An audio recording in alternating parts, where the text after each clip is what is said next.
Welcome everyone, and thanks for joining us today. Bonjour mesdames et messieurs, bienvenue à cette session de la série de webinaires organisée par la Convention d'Abidjan dans le cadre d'un projet, un programme ACP MIES financé par l'Union européenne et le Programme des Nations Unies pour l'environnement. Nous entrons donc dans notre deuxième mois. Nous avons commencé cette série depuis le 2 mars. Nous avons eu jusqu'ici des interventions d'une très grande qualité et nous avons bien sûr bon espoir que les résultats que nous allons obtenir avec la publication ou en tout cas la conception, l'élaboration de ce guide des bonnes pratiques pour la gestion des déchets municipaux et des déchets plastiques en particulier, va être un travail, un résultat de qualité qui va aider les pays de la région de la Convention d'Abidjan, c'est-à-dire toute la région sud-est atlantique, à mieux gérer leur façade atlantique, leur côte, et à mieux se doter de plans d'action leur permettant de faire face à une pollution plastique de plus en plus inquiétante et de plus en plus importante. Je ne vais pas garder le micro plus longtemps, je vais le rendre à Tara afin qu'elle puisse introduire notre intervenante d'aujourd'hui. Merci Tara. Thanks, Abdullah. I'm going to hand it over to Tony, our CEO, to give a brief introduction of the speakers today. Thank you very much indeed, Tara, and thank you, Abdullah. It really is a pleasure to be working with the Abidjan Convention on such an important issue as developing action plans for nations and the region as a whole. As you mentioned, Abdullah, it has been actually a really great series so far with excellent speakers. And to stimulate further interest today, we are really honored to have 4 superb speakers once again to discuss a really important issue, and that is to develop a plastics market for used, a market for used plastics through enterprise development. There's absolutely no point at all in developing enterprises without a market. So not only do we have to have the enterprises, we have to have the market. That's going to be the subject of the talks today. The structure is that each speaker is going to give a few minutes of an introduction, introducing themselves and the topic, and points that they're going to take from their own fields of expertise. And each of them is, in fact, very well placed in terms of their fields of expertise. And then there's going to be discussion amongst themselves and also with you, the audience. So the audience is really truly encouraged to ask questions, put discussion points up there. And the whole issue today revolves about discussion points and really how do we develop markets for used plastics in many of the African countries in which the capital for development of enterprises is not readily there. So it's going to be a really interesting discussion. The order today is going to be Reza Daniels first from University of Cape Town School of Economics, followed by Johan Conradie, and then from Chandru, and finally Seth. So over to you, Reza, to introduce yourself and to set the ball rolling. If you would like to use the screen, you may do so, but since it's a short presentation, it probably isn't necessary. But over to you, Reza, and thank you very much. This is the second time you've been with us. You gave a superb lecture the other day on economic aspects of development of business plans and basically national and regional action plans. So Reza, over to you, and thanks once again. Thank you very much, Tony. And I'd like to just extend my thanks also to the Abidjan Convention and SST for hosting me once again in what seems to be a fascinating talk with very distinguished speakers. So I'm very happy and honored to join. I'm going to be very succinct today. I'll focus on 4 issues. The first is the missing market for waste and what it means. The second, how to transform dead capital, which is frequently associated with waste, into live capital. The third issue will be what enables or disables the used plastic industry. And the last issue will be, is it possible to build a market for used plastic using entrepreneurship alone? As we all know, entrepreneurship is the encouragement of private business opportunities. Now, one of the preconditions for private business opportunities to exist is that there is enabling an environment for enterprises to exist, which means there must be the ability for an enterprise to be profitable. Profits are important because they allow a business to save and invest that money back into growing the business. And particularly in African nations where we have lots of high levels of poverty, the ability to encourage micro enterprises, in other words, individuals such as micro waste pickers, for example, to have a steady flow of income that allows them to reinvest any surpluses in growing their activities and eventually becoming businesses. This is the important step that I'd like to focus on today. Returning to the first question, the missing market for waste and what it means. The reason why in economics people call waste to have or say that waste has a missing market is because of the fact that it is traditionally dumped. And if we have well-coordinated waste management services, it will be traditionally dumped into a landfill. And once it's in that landfill, there's very little that gets done to that waste, depending on the technological sophistication of the landfill. And that is why it is often associated with having no value. Frequently, for recyclers to exist, there needs to be the ability to transform the dead capital, which is waste, into live capital. And what does that mean? That basically means that you need to be able to have a price or value that gets attached to any waste stream, be it plastics or metals or any other waste stream, right? So the idea is if you cannot sell it for a positive financial value, then that is dead capital. And that brings me to my second point. How do we transform this dead capital into live capital? Very frequently, the enabling environment that is required for this could often be something like a national environmental waste management plan, which is enacted by government. Alternatively, if we're talking about micro enterprise opportunities, it's really just a downstream firm that is able to buy the plastics or the metals, whatever the waste stream may be, and then process it in such a way that they derive value and can sell it.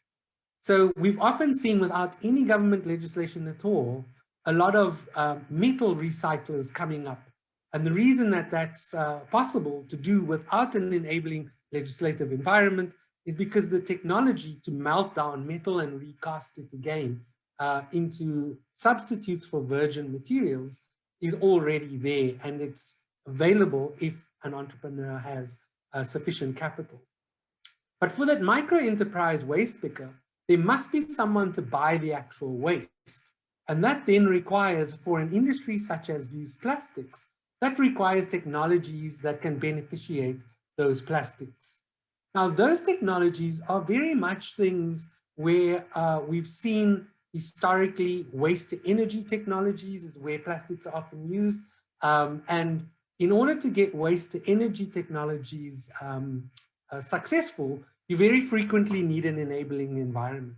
So by enabling environment, which is the third topic that I'd like to discuss, what do I mean by that? An enabling environment is something that allows for the importation or exportation of goods and services, of course, but also that allows a business to transact. If it's a micro waste picker, all they'll need to do is they'll need to be able to pick up the waste and take it to a recycler, and that recycler will need to add value onto it. If it's a waste to energy type of technology, then that plastic needs to be separated. Those separated plastics then sent to the actual waste to energy processing plants, and new energy created from it. Now, frequently, we can find that the environment is disabled by existing market structures in electricity, for example. So in South Africa, we have a monopoly energy producer called Eskom, it makes it very hard if someone wants to utilize plastics in a waste to energy environment to sell that electricity onwards without there being an agreement with the monopoly energy producer in this instance. So frequently, even though you might have what seem to be viable opportunities, the final market for transforming used plastics into business opportunities can be suppressed, either willingly or unwillingly, by the structure of the market for the beneficiated used plastics goods. And that leads me to my final question, which is it possible to build a market for used plastics using entrepreneurship alone? In my view, no. I do think you need a combination of enabling legislation that government must pass in order to ensure that the barriers to entry and the market structures are sufficiently enabling so that entrepreneurship can thrive. Thank you. That's it from me. That is superb, Reza, very clear, and you certainly laid an excellent platform. Just a quick reminder before I call on Johan, to those who are listening in, please put your questions into the question and answer box, or you can use the chat box. So otherwise you might forget them. So write them down and let us have them. So Johan, over to you. Would you like to introduce yourself and then lead on with your comments from there? Thanks. Good afternoon. I'm Johan Conradie. I'm a plastic recycler in Cape Town, South Africa. We started our business about 9 years ago, and we've built it from just a couple of little machines and to around 800 ton a month business at the moment.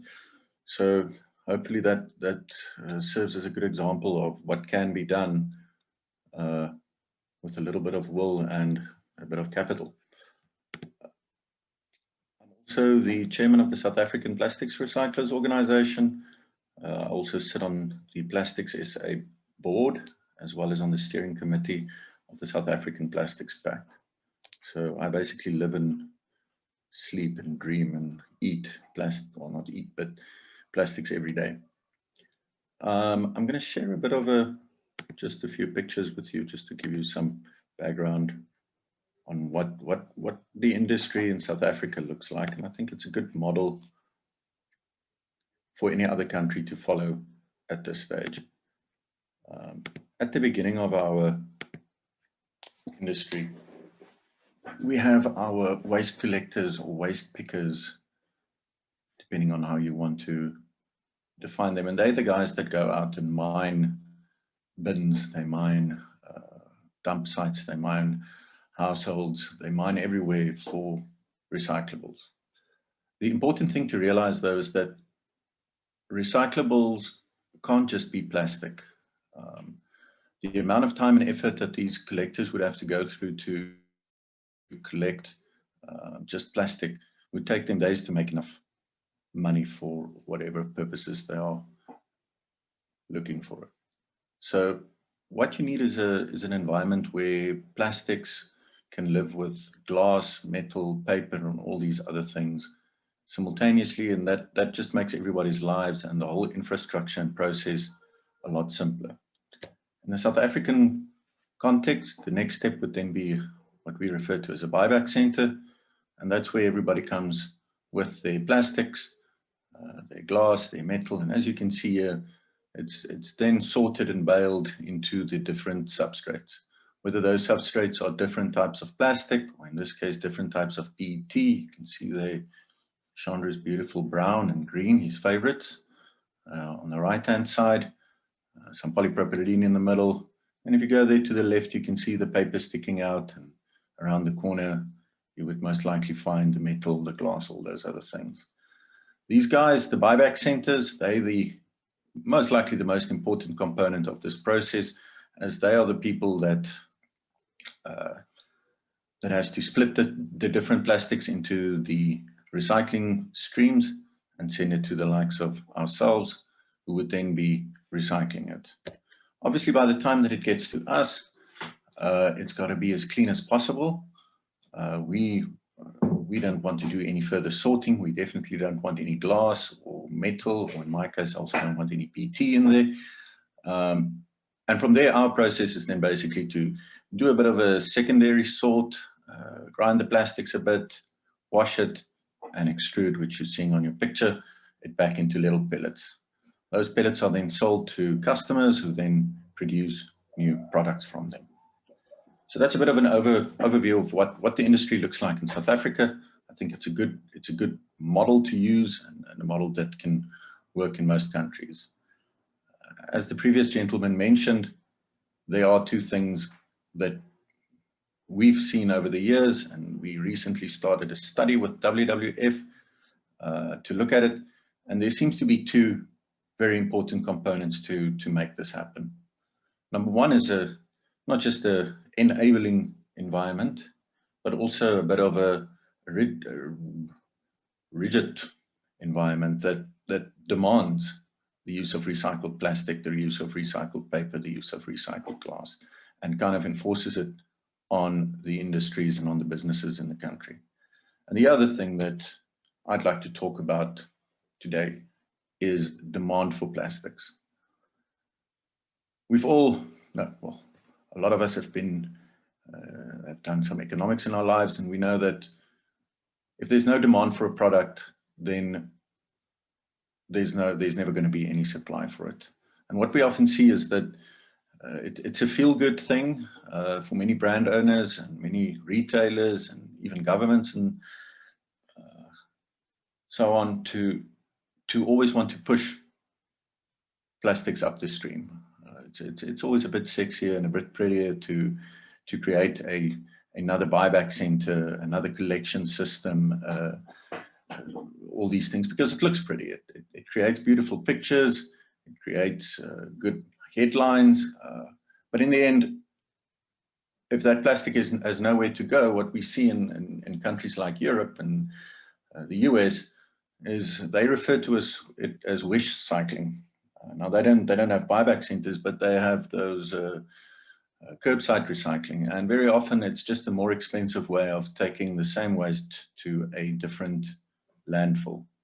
So we've got to create demand for plastics. We've got to create demand for recycled plastics. And then we've got to go back into the stream, and we've got to say, how do we design these plastics so that they work going forward? How do we create a situation or an enabling environment that makes it recyclable and produces a good enough pellet to be used? WWF in a recent report said if there's no market, there's no money. The Association of Plastic Recyclers says demand monetizes the system. And I'm still trying to trademark my quote. It's not working very well, but I say it's a rope. You've got to pull it, not push it. This is the work that has to go into any new system that anybody ever wants to put up anywhere in the world. Is you've got to start first and foremost with your brand owners, your retailers, your converters, and say, if we are going to create a collection system, if we are going to create buyback centers, if we are going to fund recyclers into our country, where are they going to go with those products? Will you take them? Will you speak to your converters? Are you willing to sign takeoff agreements? Are you willing to commit to making this work? Because without that, it's never going to happen. The good news is that many plastics can be recycled with much cheaper equipment than what we see, for example, with paper, glass, or metal. It doesn't necessarily create the brilliance in quality that a plant like Chandru's does, but very often that's a good enough place to start your business in recycling.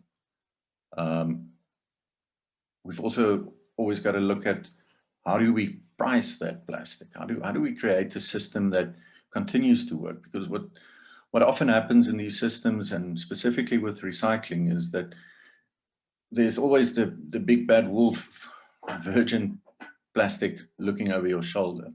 And every once in a while we see oil prices drop, we see virgin plastic prices drop, And then suddenly everybody says, well, wait a minute, I don't want to pay for this recycled plastic anymore. Unfortunately, those businesses and these micro businesses and small businesses can't survive on less money or on less income, because they're basically selling not a product, they're selling their labor for collecting the plastic. So wherever you set up something like this, you want to be setting it up in such a way that there's continuity in pricing, that there's certainty in it, and that the recycler, the collector, the buyback center, everybody has certainty and are able to invest in that business. And then the last thing I wanted to chat about today is how EPR and extended producer responsibility creates what we refer to as a user pays principle. So that basically creates the environment where the guy who's creating the packaging and designing the packaging is linked into the process of making sure that it is recycled, and therefore has to make sure that that packaging is recycled in such a way that it's not just pretty for the consumer who wants to buy it, but it's also the lowest possible cost to have it recycled, and then also for them to create some demand for that plastic to again make sure that it gets back. And that's all from me. Johan, great. That is a wonderful summary of the major issues. And I think one of the things that we're going to have to think about today is that all of the speakers come from countries in which recycling is actually doing quite well. But with only 4% of the recycling, with only 4% of recycling being the sort of standard or the average for Africa, we're really going to have to think about those other countries in which virtually no recycling takes place. So we need to convert what you guys are talking about today into forms that might better work in those countries in which it's very difficult to get it off the ground. Right, so with that then, thank you very much again, Johan. Over to you, Chandru. Thank you again for being part of what SST does. Much appreciated. Pleasure, Tony. Always happy to be part of the process. Thank you for facilitating, and good afternoon, good morning, good evening to everyone.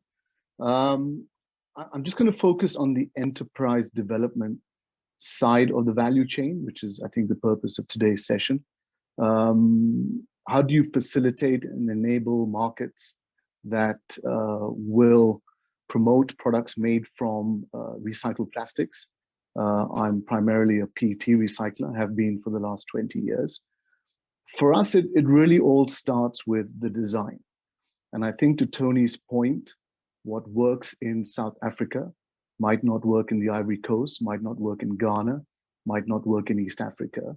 But the ability to have a dialogue with brand owners in your jurisdiction that program end of life of products at the design phase in the beginning is critical if you're going to have enterprise development in product manufacture from recycled plastics. So many a time we'll put a lot of resources to promote these kind of initiatives and find that the waste that we have, either because of design or our waste management systems, just don't lend themselves to be recycled into another product which has meaning or value in the market in which it's trading. So I think that's the first point I'd like to stress. The second thing, over and above consumer education and awareness, is to also give the consumer line of sight.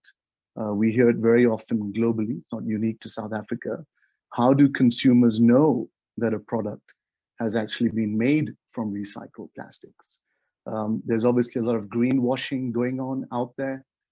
People selling some wonderful snake potion solutions to plastic waste, pretending to make stuff.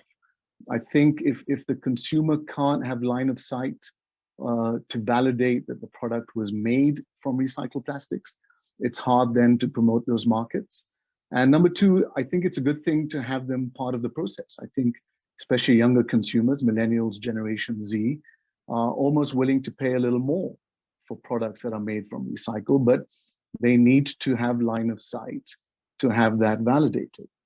And the third thing is to be very mindful that these projects in their own right don't leave you almost want them to be carbon neutral.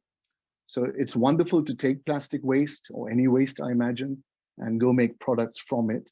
But if the process of doing that leaves you with a carbon positive as opposed to a carbon net neutral or negative process of what it otherwise could have been made from, I think we've got to sometimes ask the question of, are we doing better for the environment? I think you'll see a lot of substitution of packaging in plastics.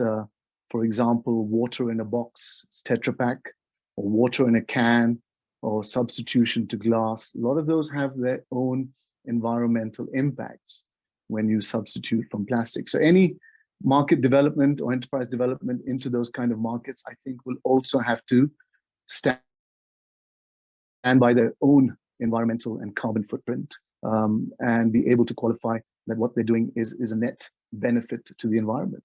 So just some learning points from us from the last 20 years, and happy to engage more on those facets going forward. Thank you, Tony. Excellent. And certainly your enterprises with regard to PET recycling are setting the standards for Africa. And as you point out, it may be very difficult to duplicate that in other parts of the continent. But let us explore the way forward. So we now turn to Seth, who's actually coming in from Ghana. Seth, great to have you on board. And over to you to quickly introduce yourself and then to raise the points that you wish to make, comparing Ghana with other places as well where you can. So over to you, Seth.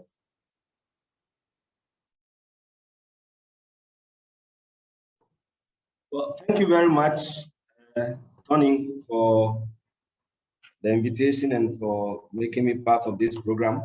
My name is Seth Twum-Akwaboah. I'm the Chief Executive Officer of Association of Ghana Industries, which is the main industrial association in Ghana.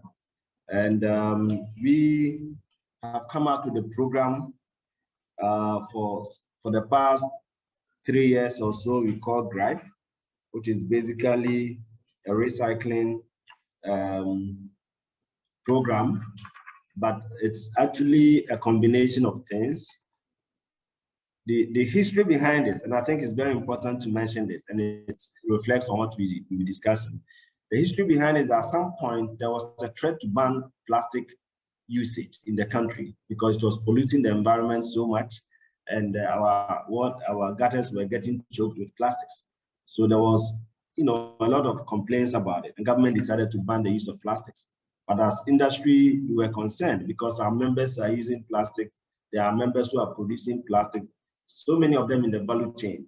And we thought that it wasn't possible to ban plastics. And rather, let's think of a second life of plastics, which would help a great deal in what we do. So we pulled together a number of our companies, about 8 of them, the big companies, Fan Milk, Coca-Cola, Baltic, companies that are into the plastic industry, the producers of plastic, the users of plastics, and then those that are into the environment as well. So we put them together and we formed this group. And it's been so helpful because it has helped in informing policy. And we have been putting forward a lot of issues that government should take account of in designing policies to support the plastic industry and to clear our streets of plastics. So that has been the history behind the GRIPE. And as the main industrial association behind this, we've been leading all the advocacy. And through this, a lot of policies have been developed to support the plastic sector.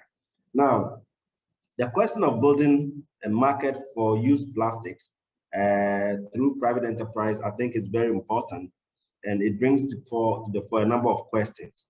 First of all, to have a market for a product, it means that the product must be produced.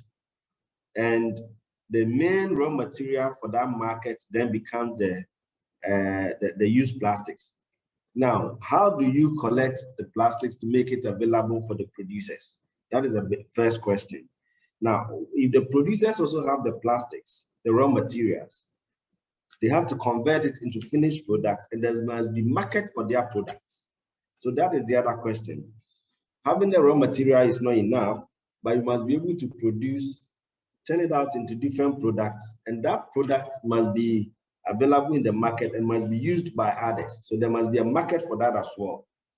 Now, market is always determined by the quality of the product, the price, the aesthetics nature, and so on and so forth.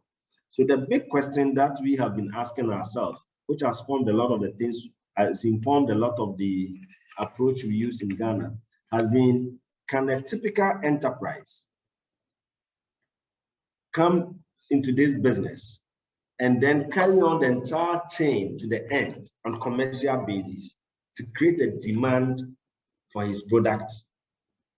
In other words, can a typical enterprise do the collection of the plastic waste, do the sorting of it, crush it, and produce it in the form of a raw material and convert the raw material into a finished product that could be bought at competitive price by people?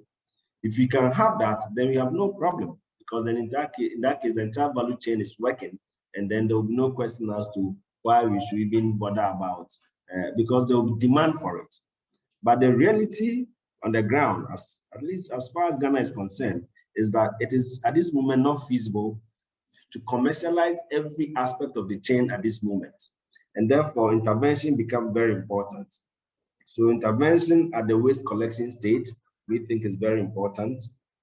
The waste segregation, transportation to a point, sorting it, crushing it into a form that becomes usable as a raw material.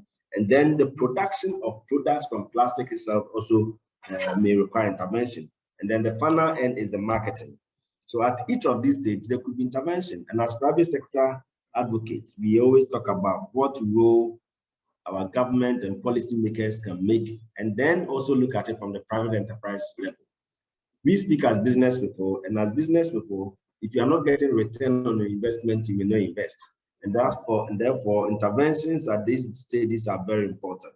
At the waste collection stage, what do you do to ensure that people segregate the waste so that it makes the collection easy?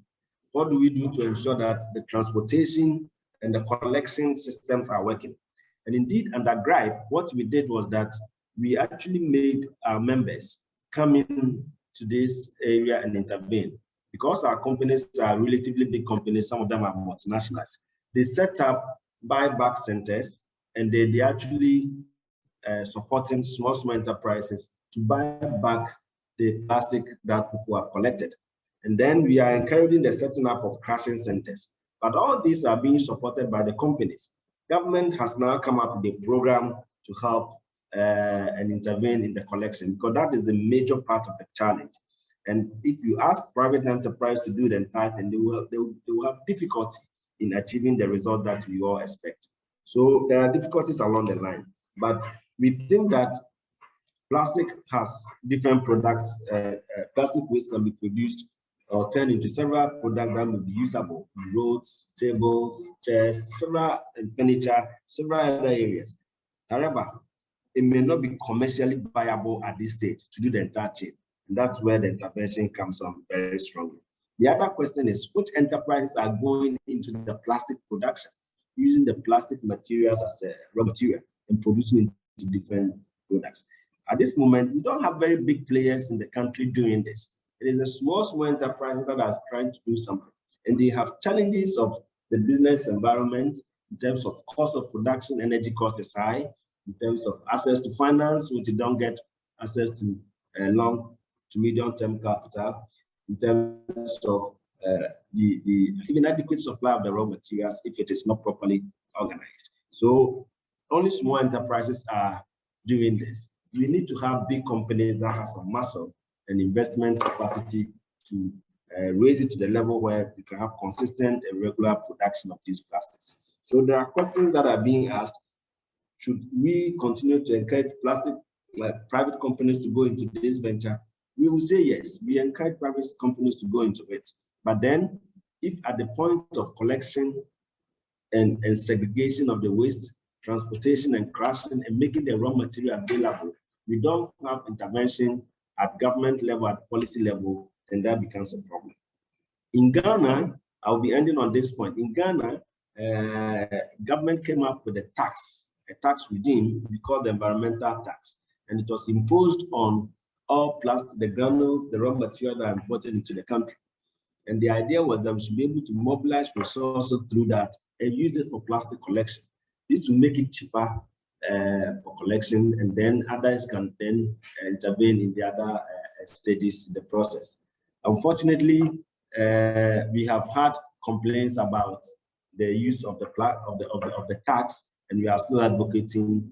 The current budget, a provision was also made for sanitation tax, and we hope that it will be used for the purpose. So we are working very closely with government to channel resources into the right usage, and I believe that that will help a great deal in creating, making the environment conducive to create market for plastics. I think this is very important because without the private sector actually playing its key role, we will have a big challenge in achieving this objective of getting rid of the plastics on our streets and making plastics serve us in different ways that we all expect. So I think I'll end here, and then, but before I end, I think it's also important that the areas of intervention include research and development. We still need to do a bit of research. Technology is important, and we need to adapt the right technology. How do we get access to the right machines, simple ones that can crush the plastic, that can do the segregation, that will help us in PhD. I've talked about taxes, but the other aspect of tax is that we can also give tax incentives for plastic producers so that it will make their production relatively cheaper. The final thing I want to mention is about campaigning on plastic, because if you are producing plastics and you have the opportunity of a big market being created for you through campaign by government and other institutions, the ecosystem must help. That if you come out with any product that is made of used plastics, there should be encouragement for people to buy. So that will help a great deal. But even more importantly, campaigning about the disposal of plastics, anything that helps the chain to reduce cost so that the final consumer will have the product at a cheaper price, it will help create market for it. So thank you very much, and I'll wait for questions. Thank you. Seth, that was also superb. I've been very pleased with the presentations because you guys have not in fact overlapped very much. You've in fact complemented one another. And I think I'd like to begin by allowing you to ask each other questions, because I see that we do have questions in the chat box and we do have questions in the question and answer aspect, because once we hand over to the audience, we may not be able to talk to one another very much. So are there questions that you have for one another? And Reza, we can start with you. We'll do it in the order of the way in which you spoke. So it would be Reza, then followed by Johan, followed by Chandru, followed by Seth, asking each other questions if you do have questions. Otherwise, we'll go to those questions that have come from the audience. So over to you guys, starting with you, Reza. Any questions you have for any others? No, Tony, actually, I'm good for now. I'm happy to just wait until the discussion gets going. So over to the others.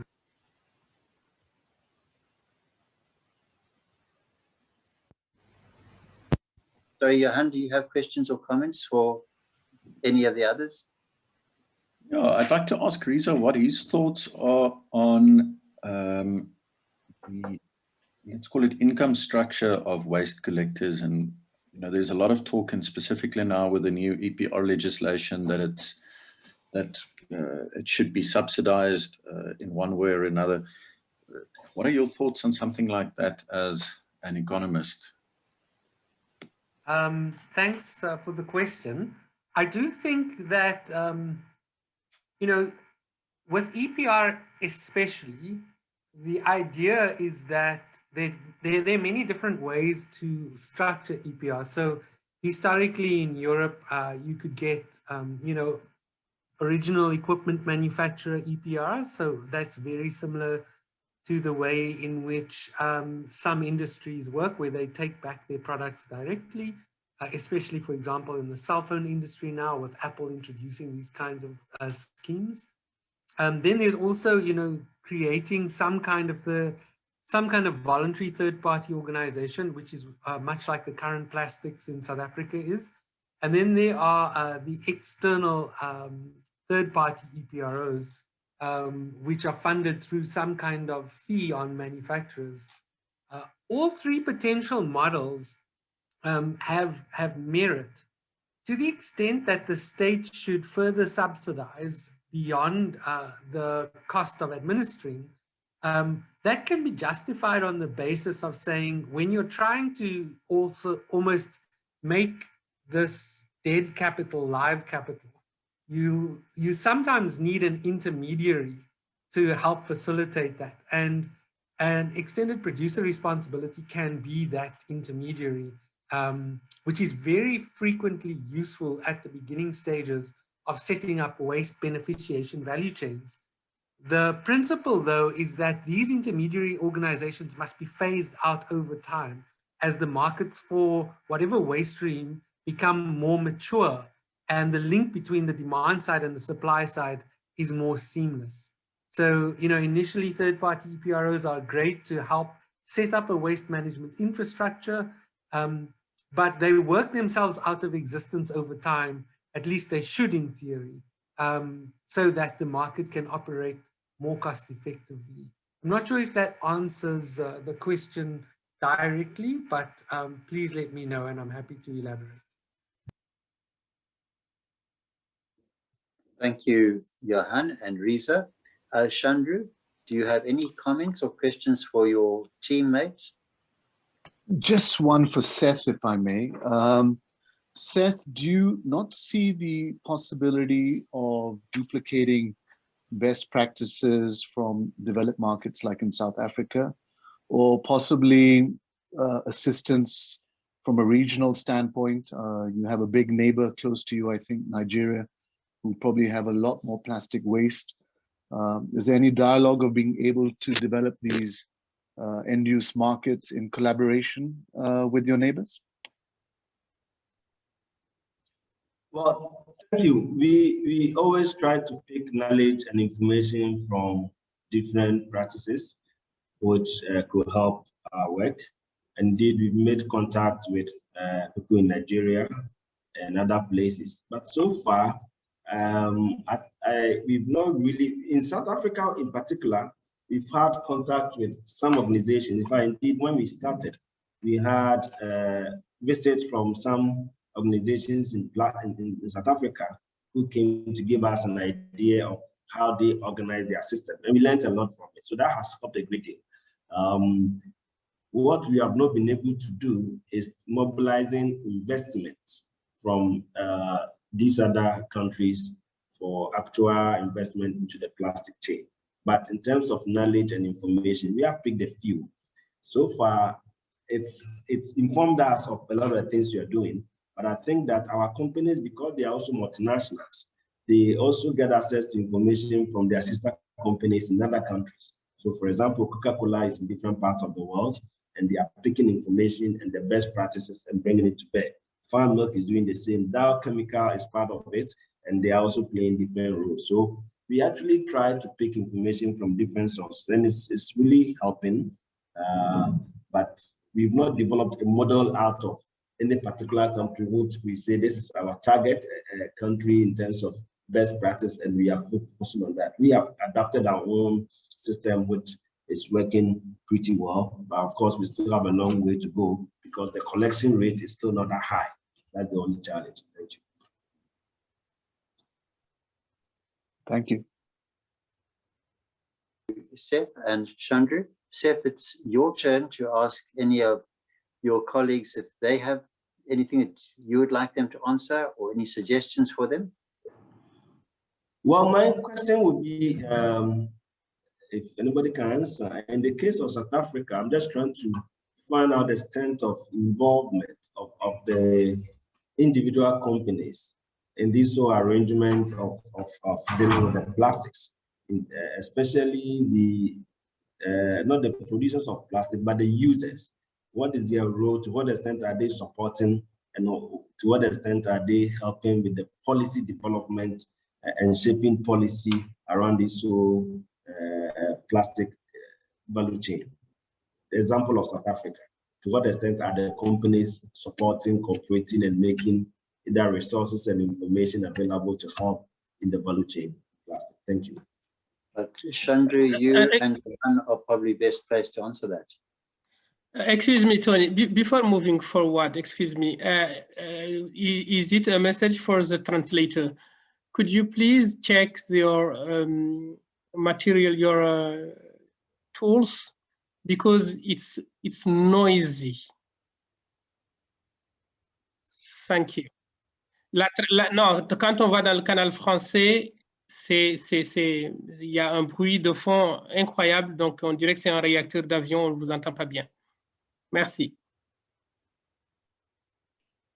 Who's that directed to? Is it all of us or? Okay. Go ahead. No, go ahead, Chandru. I think the message was for the translators translating into French, but you can go ahead. Okay. Seth, the dialogue of, I guess you're referring to the brand owners that use plastic packaging, has been evolving over 20 years. For the better part, it's what's known as the PRO schemes, which are currently voluntary. So we've seen successes in polyolefin packaging and PET packaging, but many sadly haven't been able to keep up. So their role is voluntary schemes where they contribute money and support the recyclers in many different ways. The interesting thing now is we seem to be copy pasting almost EU legislation, which is making EPR mandatory from November of this year. And the mandatory side of it now encompasses the producer of the packaging and the brand owner to have mandatory EPR schemes. I dare say if you reach out to any of the PROs over here, Petco or Polyco, or maybe even Johan as SAPRO's chair, they can share some more details with you. But I think they're becoming a lot more proactive now than they have been before. I don't know if you want to add anything, Johan? Yeah, I think just recently, just before the EPR scheme came out, South Africa started a plastics pact with the Ellen MacArthur Foundation in the UK. And your question was whether people are working together, and I would say these days we've got about 20 or 30 companies, including MyPlus, Extra Pet, from the recycling side. And then if you go down, we've got retailers, we've got brand owners, we've got converters, we've got government people, we've got a virgin producer now, Safripol recently joined. So everybody is trying to solve this issue. Luckily for us, everybody has now come to the same conclusion. There's an issue, we need to address it. And one of the most important things to realize is that you can't address it on your own. It's not something that one company on its own can solve. It's something that has to be solved. It's a systemic issue. You need to all work together, the entire value chain, from virgin producer through converter, recycler, brand owner, retailer, consumer. Thank you very much indeed. So I'm going to hand over to Tara now, who's going to handle the questions and the chats. She does that brilliantly. So over to you, Tara. Thank you, Tony, and thank you to all of our panelists for your wonderful presentations. We've had quite a few questions come through. There's one here that should be showing live now that says, how do you solve the issue of invoicing between the waste pickers and the recycler? And just for a bit of context there, that question is coming from Mozambique, where they've just set up an EPR scheme. And there seems to be an issue in that recyclers get audited and they can't really show evidence that they've that the payments have gone through to waste pickers. And can anyone comment on that? Should we go through it in the same order that we followed? So Reza, Johan, Chandru, and then Seth, if anyone wants to comment. Sure. I'm familiar with payment systems which involve electronic payments into an e-wallet. So there are a variety of different organizations that work with waste pickers that I'm aware of. And one of the safest ways to pay them, especially for those who don't have bank accounts, is into an e-wallet because they can transact from those e-wallets. And as a consequence, it leads to an audit trail. But anytime you're using cash, of course, you don't have an easy audit trail. So if you don't have the electronic payments infrastructure that many countries do, then that might be a problem. I do know that in Kenya as well, with the electronic payment system on cell phones, that's also being used. So I'm not sure exactly what the electronic payment infrastructure is in Mozambique, but I do know that both in South Africa and Kenya, these systems have been have been utilized as a way to audit the payments to waste pickers. Thanks. Well, my background is actually an accountant. In past life, I used to run numbers. South Africa, you don't really need an invoice from such a small supplier. So if it's just 100 Rand or 150 Rand, you don't usually need an invoice. You can just make out a little received note, the person's name. We do have some extra legislation in South Africa that requires, if you want to claim VAT, that for each load or for each supplier, they complete a VAT 215, I think, for anything that is a second-hand product. I can't remember exactly what, but there's a specific VAT form for that if you want to claim that in South Africa. Unfortunately, I think that's actually a question that you'll have to check the local tax authorities to see what is acceptable as a paper trail to them in a case like this. I think one thing that's unique for South Africa is it's very rare that a reclaimer is selling directly to a recycler.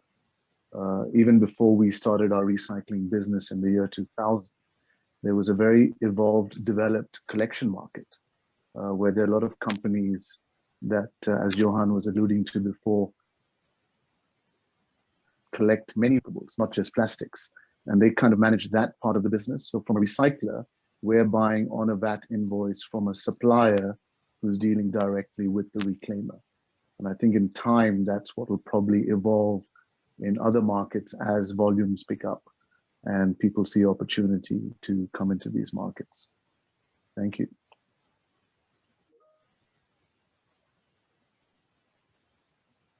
Okay, so hello. Hi, Seth. We can hear you. Yeah, good. So in the case of Ghana,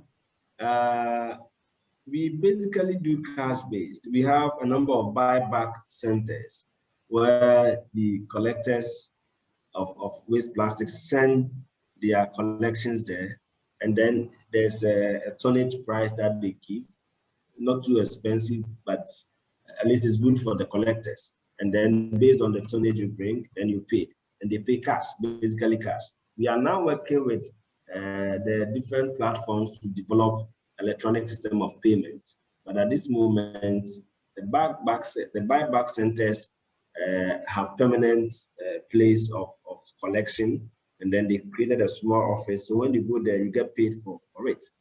And of course, those who would also pick the recycled product, which is then crushed into raw material, they also pay. That one, at that level, the companies are slightly bigger, so they can pay by check or all kinds of payment arrangement.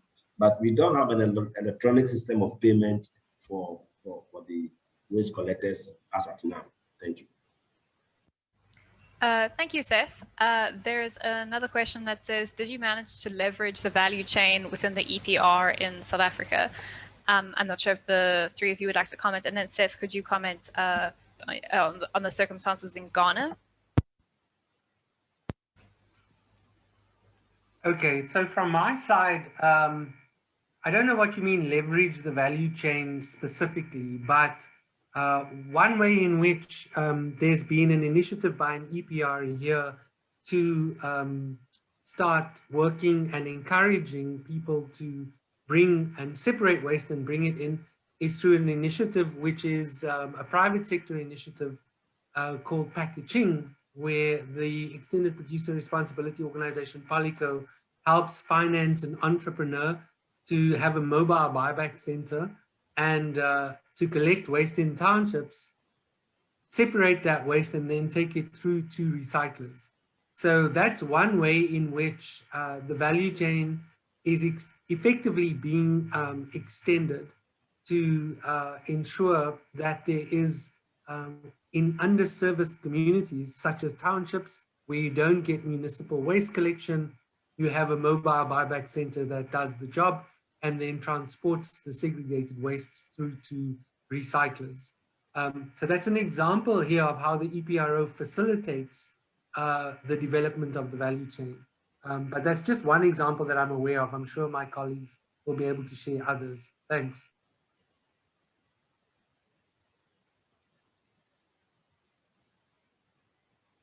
Johan?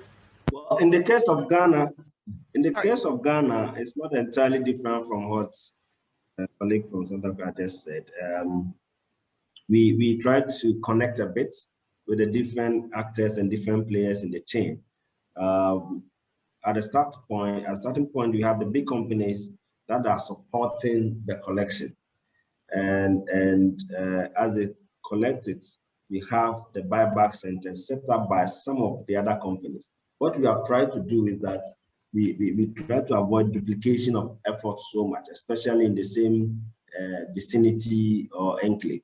So the different companies have different approaches, and we make sure that they must all work together. So for example, for us, one company is supporting with funds the recovery. So they are supporting a network of waste recovery companies. They actually go around and collect. Some are also setting up centers that is called the buyback centers. And then we also have another one that Fund Milk, for example, supporting the what we call the Picket project. So again, it helps in the collection. So the different companies try to do different things, but in the end, they must all connect. It means that when we collect, there is another center that is set up by one of our companies that basically does sorting. So when it's been collected to the buyback center, they are all conveyed or transported to the sorting center, and one of the companies is financing that. So they do the sorting, and then beyond the sorting, then it's taken to a possible manufacturer who can convert it into other use. So there is a bit of a connection between the collection, the sorting, the transportation, and then the final product. So we are making use of the value chain in that sense. Thank you, Seth.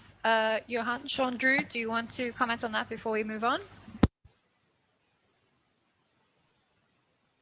I don't think I'm fully understanding the question, so I think I'd better pass. Same here. All right.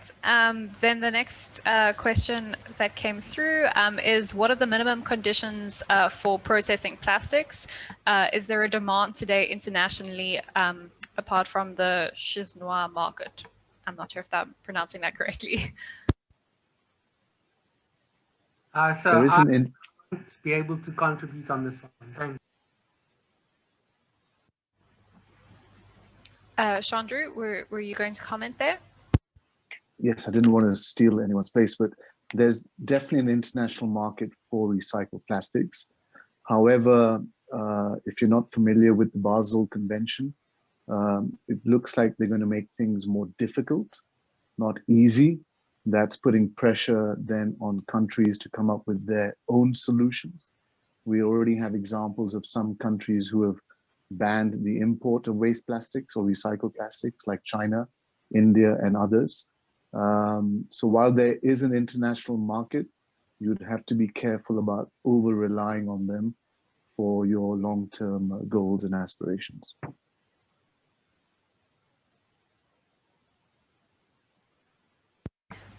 Seth or Johan, do you want to comment on that before we move on to the next question?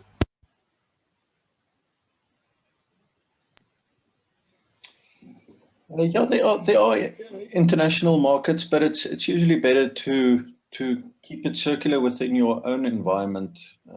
That's where the packaging is being designed. That's where it's supposed to be recycled, and it's most likely the best place to reuse that recycled plastic.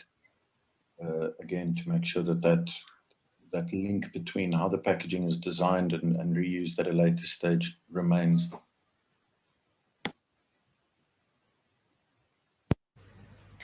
All right. Thank you for that. I didn't know that the Basel Convention regulated the transport of recycled plastic. I thought they focused more on waste. Sorry. So thank you for that. So just on that, they're not currently. Theirs is more hazardous waste, but a proposal has been put forward to add plastic waste to the definition of hazardous waste. And that's going to pose a lot of problems to a lot of countries. Thank you, Chandru.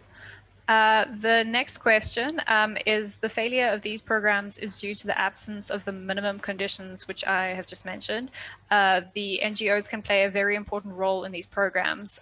For efficiency, we can open a plastic sector. I think that's a follow-on from the previous question. Would anyone like to comment on that?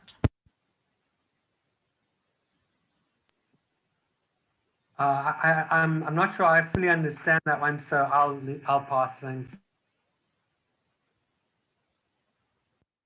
Sorry, I'm not sure if I'm losing something in the translation here.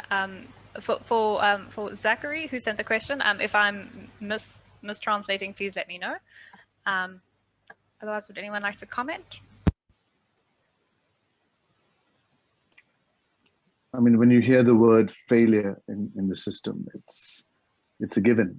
There's a reason there's a lot of plastic waste in the environment.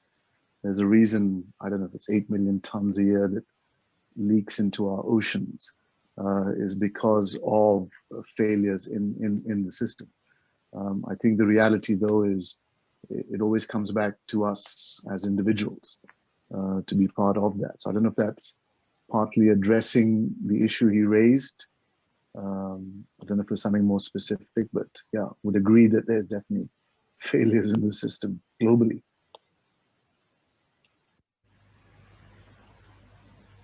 Thank you, Chandru. I think let's move on to the next question, which was directed at Seth. The question I asked, can you give some examples of interventions that you've experienced in Ghana? Well, thank you. Interventions come in different forms. And in the case of plastic producers, there's a clear arrangement that if you're a typical plastic producer, we have an initial tax relief.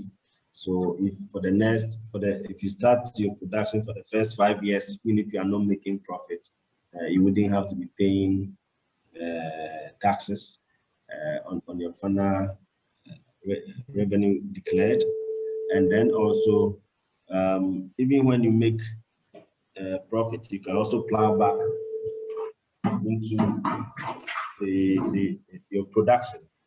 The other area of incentive is the technology incentive that through the government system, they are trying to set up to help plastic producers. So I believe this has not fully come on stream, but I'm aware that it's being developed. And if it comes on stream, it's going to help a great deal. There is also the decision that the companies should be campaigning together. So there's a system we are developing to have the capacity to do campaigns together to educate our people in the waste collection, waste segregation, and all that. That will all help. But I think that for businesses, the practical incentives that could be of most important is access to funding. And then if there's access to funding, getting the funding on medium to long-term basis. Government is now trying to establish a development bank. And there are plans that when the development bank is established, special attention could be given to companies that are doing products from plastics or those that are very supportive of the environment and so on and so forth. So access to funding through such arrangement at a reasonably concessionary rates would definitely help a great deal. So those are typical incentives that can be encouraged. Helping enterprises to get access to good funding at a cheaper cost, helping enterprises to reduce their cost of production by ensuring that there's intervention at the collection stage so that the cost comes down drastically, and then also a joint campaign to educate people, not just for the collection and the disposal of waste, but also for the purchase of products that have been produced out of waste plastics. So these are all levels of intervention that can help. Thank you. Thank you, Seth. The next question says, thank you for the presentations. There are companies in our country which operate businesses where they collect trash from houses monthly, and these are not cheap. Many people that cannot pay dump their trash in the oceans or they throw it away in the environment. Are there any other solutions that can solve this problem? Thank you.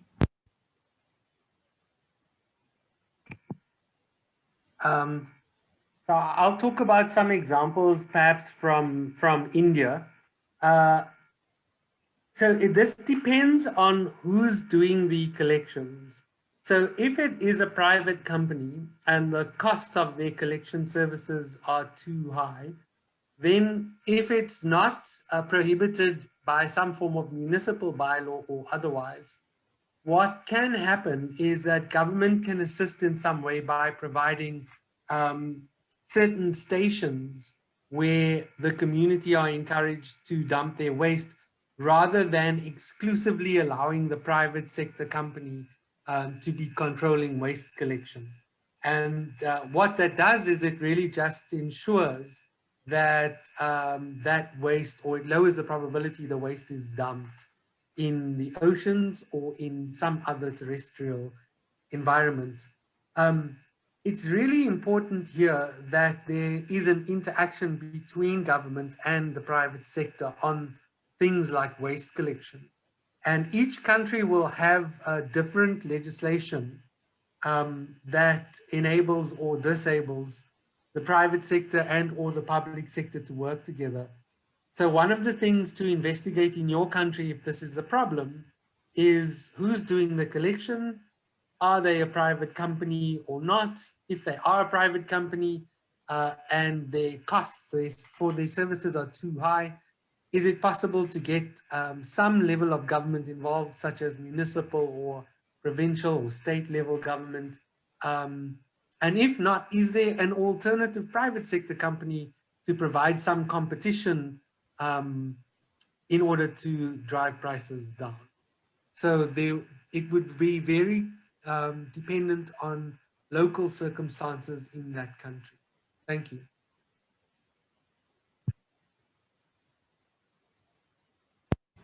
Johan, would you like to add any comments on that? I think that was a good answer. Thanks, Johan. Chandru, anything to add? Yeah, I think the realization that waste collection is a service provision like lights and water, so it comes with a cost in its own right. In the absence then of people being able to afford the service, how do you prevent waste ending up in the environment? Is either you create value in the product itself, and I think that's part of the reason we have these meetings. How do you stimulate enterprise development to be able to make products from it, which then build in value in people who want to pick it up, failing which it has to be enforced, as is happening now in many parts of the world. Until you can tick those boxes, the sad reality is you'll continue to have leakage of plastic into the environment and the oceans. Thank you. Thank you, Chandru. Seth, do you want to comment before we move on to the next question?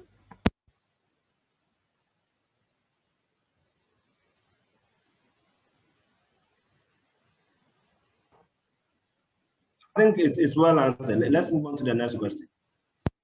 All right. The next one is, have you developed a marine waste management plan? I know this doesn't necessarily center around economics, but would anyone like to comment on this? Can you come again?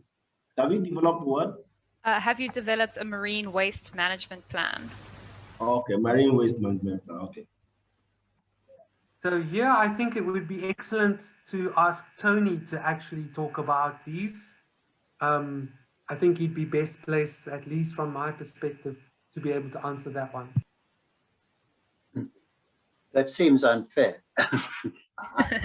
I'm on the other side of the table. Yeah. The whole of this webinar series is to develop the best practice ideas to put into what would ultimately be national and regional action plans.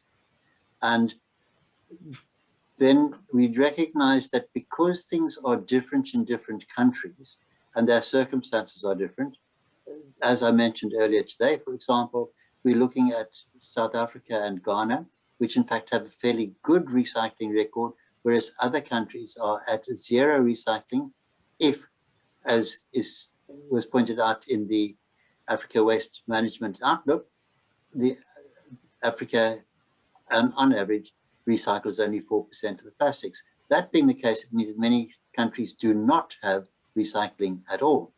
So it means then that one's got to take those circumstances into consideration, which in turn means that in addition to have these best practices presented, one needs a decision-making framework as to which of those practices would be suitable for a country given its circumstances, and so forth. And they would also be very different, for example, between large and small countries and between continental countries and the island states that surround Africa. So this is the objective of this whole series. And I think it's actually been superb so far because of the quality of the presentations that we've had and the wonderful work that is being exposed and the sort of cross-fertilization that we're getting of ideas such as in this panel. So I hope that that answers the question, because what we're saying is we're en route to doing that. And Leslie, who's one of the panelists here today, is in fact coordinating that for us, particularly within the Abidjan Convention area, under the guidance of the Abidjan Convention itself. So I hope that answers the question. Thank you, Dara. Thank you for jumping in there, Tony. There's another question in the chat box that says, is there a need to improve communication in the plastic recycling value chain, i.e. between players at each step in the value chain?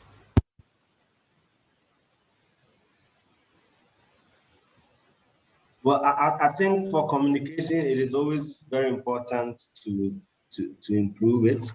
There's already communication going on, but it can always be better because each of the chain is very important. In Ghana, the biggest challenge is not so much in terms of the networking. We've managed through our association to network with several other organizations that are in the value chain.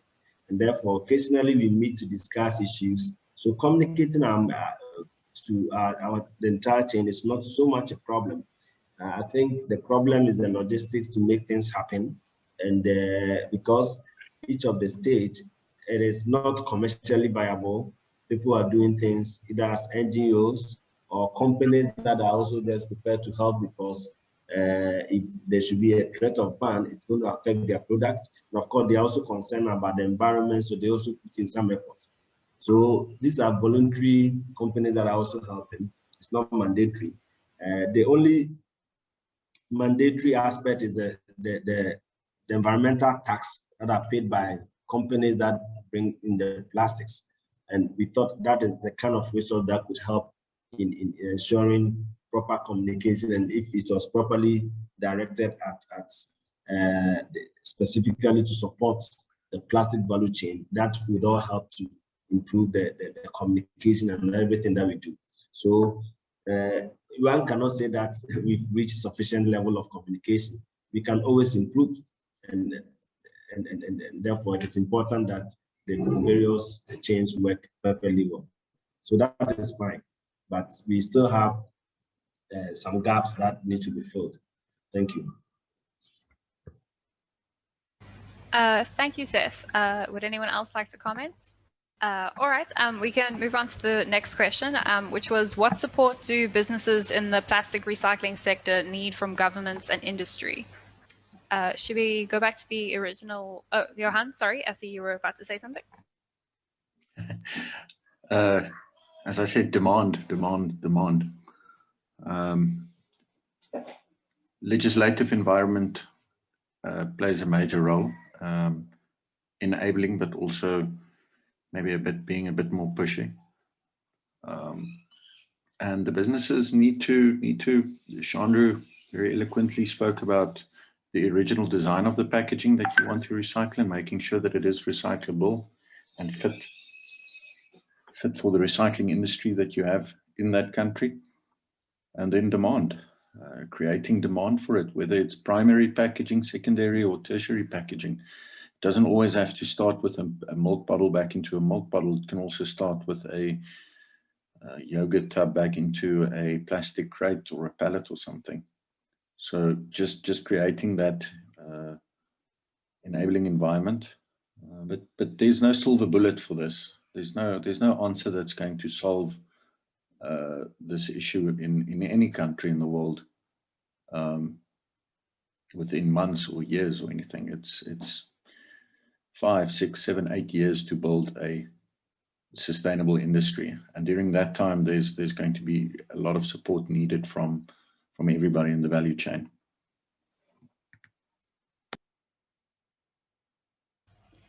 Thank you, Johan. Would anyone else like to comment? May I pop in here? Uninvited, I know, this time.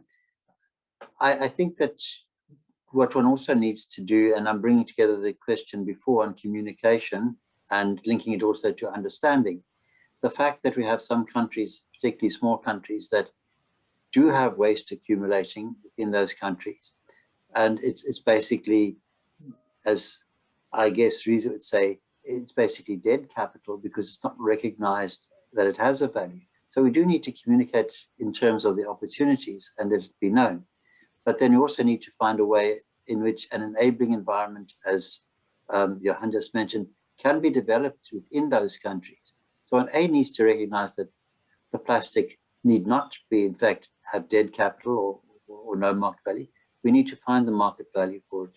And for us, in terms of the African Marine Waste Network and the Abidjan Convention, it's really important that we look at those countries that are struggling and or haven't really even got started on these issues. And so I'd like to throw this back at the panelists and indeed the people who've asked those questions as to whether they can contribute to develop some sort of initiatives that do begin to take off and that would do what Johan has suggested, what also Chandru has done, build up over the years. Now, quite clearly, what Chandru has developed in terms of his PET recycling cannot be developed in a small country which doesn't have the volumes. So what do we do there? Do we pelletize and export, or what's the way forward for countries that don't have the capacity or the volumes to actually develop these enterprises on a large scale, but could do something on a small scale? So over to the panelists. Chandru, would you like to comment on that? Yeah, happily. I think when we looked at it a few years ago, the start off for smaller countries with smaller volumes that couldn't hit critical mass was a regional solution. We then got wind of these possible changes to Basel Convention. And again, to my point in my opening statement, whatever it is, it's not necessary that recycling is the solution. Sometimes we have to be mindful of the carbon footprint of what we do. Packaging is ultimately there to distribute products safely, reduce food waste, and leave as low as ecological footprint as possible. So in some instances, smaller markets might stay at glass. Mauritius is looking at possibly banning PET bottles, less than 1 liter, because their volumes are so small, they can't merit a food grade recycling plant. So I think it's each country looking at its individual footprint and looking at what is, doing these life cycle analysis of what are the options. And if it is not an option because of critical mass or Basel Convention, then look at other packaging mediums. Not always desirable, because like I said, they have higher environmental impact sometimes, But for those markets, maybe we have to take it on the chin and say, well, plastics doesn't have a role to play in those markets.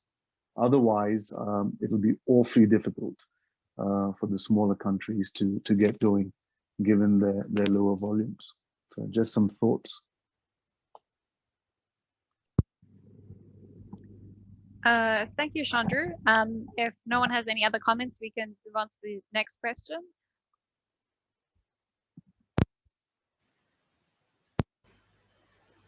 All right, there's another question that has been directed at Seth. What is the role for the young entrepreneurs in enterprise development in the plastic sector in Ghana? Well, I think the young people have a major role to play in the entire chain of the plastic industry, way from the collection. In fact, indeed, the collection is largely done by the young people. And if you go around the centers, it is the young people that bring the products to the buyback centers and get some money for bringing it. So at the collection stage, it is largely by the young people. We are also encouraging the young people to set up businesses. In fact, even the buyback centers we've established, they are owned by the community, but it's normally managed by young people. So when you send a product, that the person collecting and paying you and all that is all by young people. And then we are also encouraging small enterprises to be set up by the young people. And indeed, some of them, the waste collection companies or enterprises that are doing very well, they are all largely young people. So the young people really play a key role. And even the companies that are supporting, they place a lot more emphasis on young people. Of course, they also support women in particular. If they see that women are involved, they support the enterprise in question even more. So there's a lot of emphasis on the youth and then also on women. And these are all helping to help, in the ecosystem of plastic waste management. So young people are very special in this whole arrangement. But the challenge is that for young people, they are very ambitious. So if the opportunities are not there to grow the business and increase income at a certain level, then one can imagine that they will be switching to other areas, and that will have an effect on the industry. So sustaining their interest is, for me, very key, and sustaining their business operations so that they get to a point where it becomes commercially viable and then they make good business to make a living out of it is very important. But I believe in the new scheme that is being developed, government is coming up with a whole policy around this. Government has also introduced the sanitation tax in this year's budget. So when we mobilize funds this way, I believe a lot more resources will be channeled to support the younger population, the young people to be more active in the plastic chain management. But so far, I think the interest in young people in this arrangement is key. Thank you. Thank you, Seth. There's one last question that says, how do we ensure that all voices in the value chain are heard equally? And often there are cases where people will have the mindset that waste pickers are operating in the landfill, so why should they separate their recyclables at source? Would anyone like to comment? Hi, yes, I'm happy to comment on this one.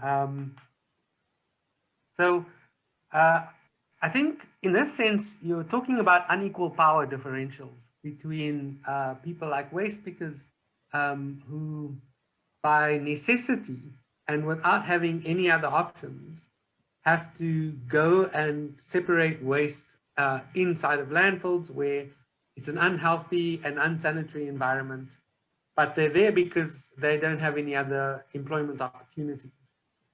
And anytime you have something like that, where people are putting their health at tremendous risk in order to do the separation of waste in this instance, or the mining of waste as it's also being called, then you have a system that is inherently biased against the poor and the powerless.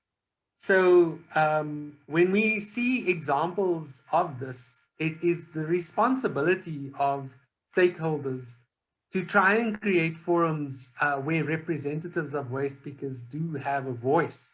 It may not be an equal voice, but a voice to begin with is an important one.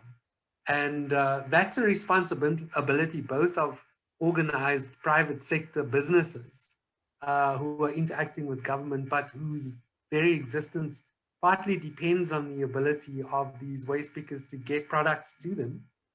And it's the responsibility of government in its most decentralized forms, as well as at central government, to recognize the importance of this group of stakeholders and to provide them with a voice. It may not be the fact that you can easily change the conditions in which people work, because that often takes time and financial resources, which fiscal authorities inside central government, have insufficient resources to deal with in the immediate short term. But by giving these stakeholders a voice, you ensure that their ability to be heard in the dialogue going forward is increased.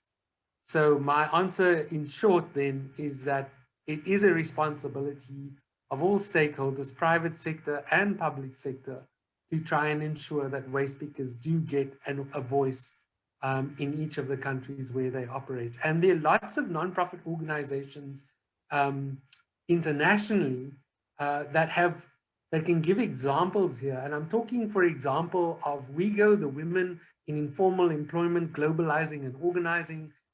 It dealt with women in informal sectors in India initially, that grew to the whole of South Asia. It spread into Africa and Latin America.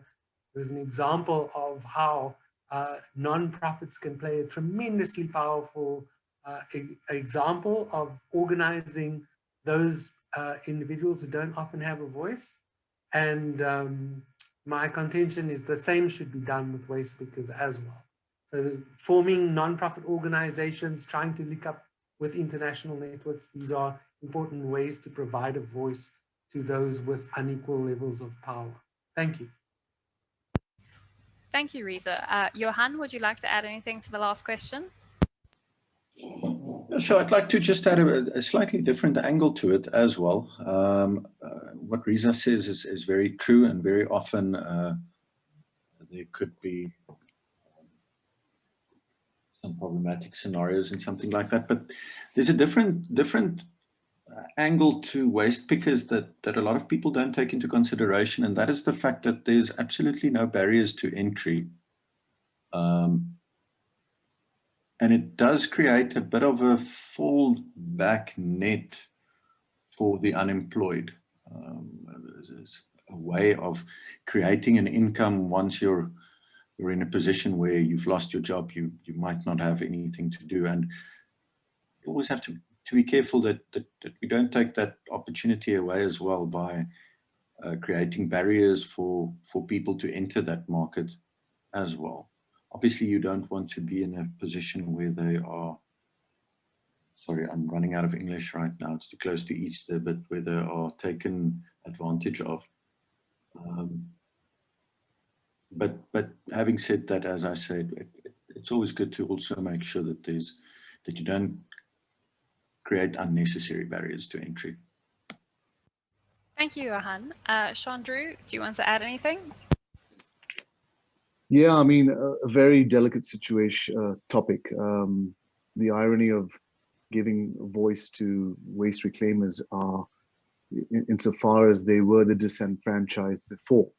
You know, we didn't hear them when they weren't waste reclaimers. Society had almost forgotten them.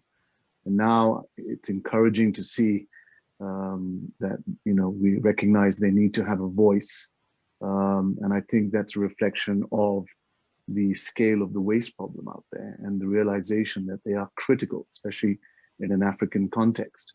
I would highly encourage everyone who wants them to have a voice is to support them by being mindful of the products they procure.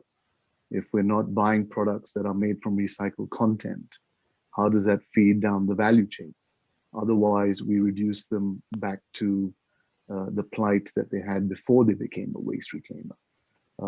So I think if we want to be part of that process and are really true to the belief that they need a voice, then force that consumption change, that products sold in your country have been designed in such a way that not only will they be recycled, but they're also made from recycled. Thank you. Thank you, Chandru. Seth, do you want to add anything to that question? Yes, what I would say is that waste pickers are very important, but as has been mentioned by other colleague speakers, they are largely very poor people on the ground, and most of them not properly educated, so they have very little voice, and that has been a challenge as well. I think what is important, and what in the case of Ghana we are trying to help, is that you group these waste pickers in the form of associations, small groupings. Then you could have a leader who could then organize them so that we can support them in different ways. And in Ghana, what our companies have been doing is providing them with, basic facilities, cleaning facilities, tricycles, and several other gadgets to be able to do protective clothing and so on and so forth. But besides that, I think one critical thing that always has to be done to help them is a kind of a pricing system that enables them or guarantees a certain value of the waste they pick.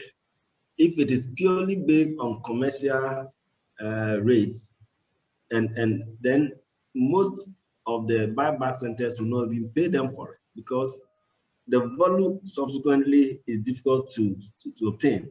If a typical private enterprise buys this waste and converting it into a material, converting the material into a final product and get a certain price, if you look at the chain, what will be paid to the waste pickers will be so small, and therefore a guaranteed price of a sort should be encouraged. How government can intervene or other players can intervene to ensure that this guaranteed price is paid is very important, not purely on the basis of economics, but on the basis of supporting the effort, because they really play a critical role in this whole effort of waste collection in the system.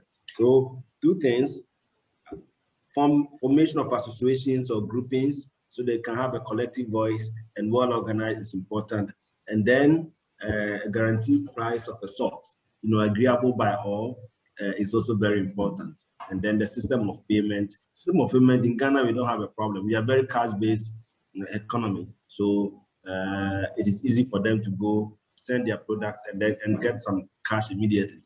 But I think the critical thing is, how do we guarantee that at all buyback centers, the price is given and the price is good enough to encourage them to continue collecting the waste? And I think these are my thoughts on it. Thank you. Thank you so much, Seth, and thank you to everyone for joining us this afternoon, and especially to our panelists. We really appreciate your expertise and your input on these topics. I think we will end there for today. We don't seem to have any more questions in the chat or the Q&A box, but if anyone does have any questions at a later stage, please feel free to email those through to us at webinars@sstafrica.com, and we can pass those on if needed. For now, I don't know if anyone wants to give any final remarks. Otherwise, I think we can end here for today. I think everyone might be itching to head off to the Easter weekend. Tony, Abdullah, I'm not sure if you want to add any final closing comments before we close the session. Well, from our point of view, I'd just like to thank the 4 speakers. Really great. A lot of thought went into it. A lot of experience was shared. And I felt that it was actually a very successful session. So a deep thanks from Sustainable Seas Trust. And I think Abdullah might well want to thank you from the Abidjan Convention. Thank you, Tony. Merci, Tony. Merci, Tara. Et merci à tous nos présentateurs.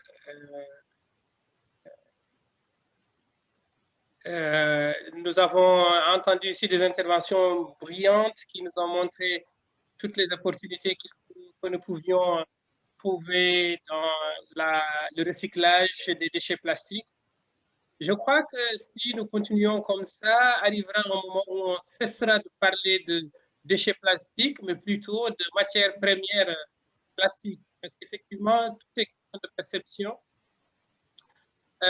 Parce que quand, par exemple, nous récupérons les cultures après les cultures, après la moisson, quand nous récupérons le riz ou le mil ou le blé, nous prenons la graine, ce qui va de la céréale, mais le foin, il sert à autre chose. Donc, on ne le considère pas comme un déchet, on le réintègre dans le circuit économique.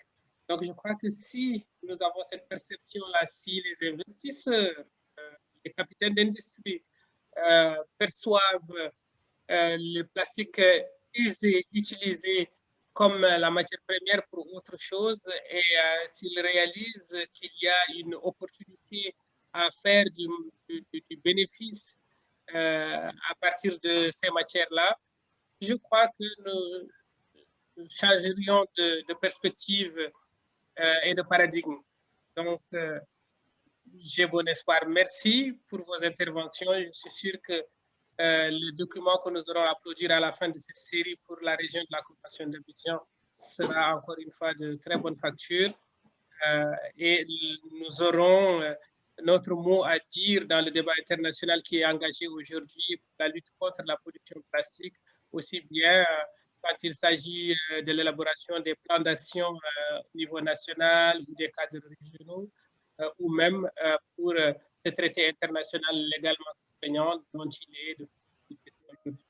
Merci à nos partenaires de SST et d'African Maritime Investment Network. Merci à l'Union européenne pour